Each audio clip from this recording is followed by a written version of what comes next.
Hello everyone, this is Stephen Brewer with Stephen Brewer & Company CPAs. Today we're going to talk about the one big beautiful bill, the auto loan interest deduction. Now this is a pre-AGI, adjusted gross income deduction, that you will report on the adjustment sections of the Schedule 1 of your Form 1040.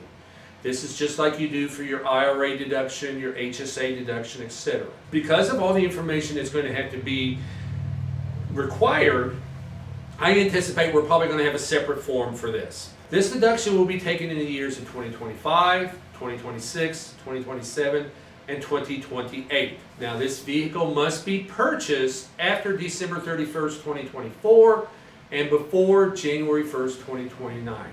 It must be purchased. No lease purchase, no used car purchase.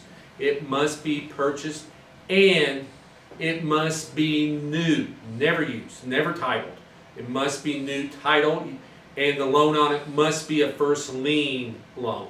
Question is going to arise in the future about, oh, I found a 2024 on the lot.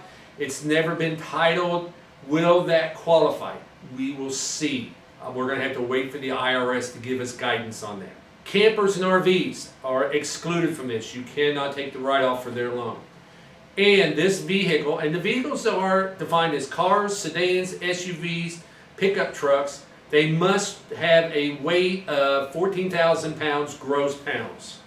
And the vehicle must be assembled in the United States. Parts can come from overseas, but it has to be assembled in the United States. You will have to provide the vehicle identification number, the VIN. The IRS will use that to check the records to see if this was a qualified vehicle. It has to be for personal use only and roadworthy, no salvage title, nothing like that.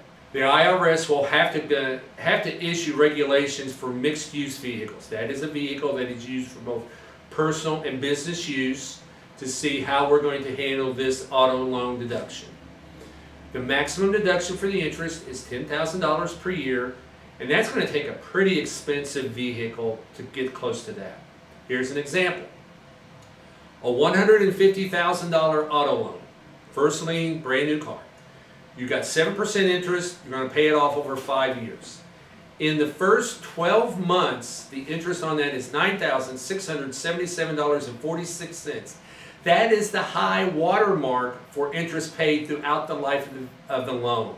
So that will be the only time you even come close to the $10,000. Once your income reaches $100,000 for single, $200,000 for married, filing, and joint, we start to phase out that deduction. The lenders themselves will have to provide loan, interest paid, and vehicle information each year to the Treasury Secretary and the taxpayers. So you'll have a new form coming out starting this year. My name is Stephen Brewer with Stephen Brewer & Company CPAs. We'd like to talk to you about these items if you have any questions. So give us a call and schedule an appointment. Also, check out our website, StephenBrewerCPA.com. Thank you and have a good day.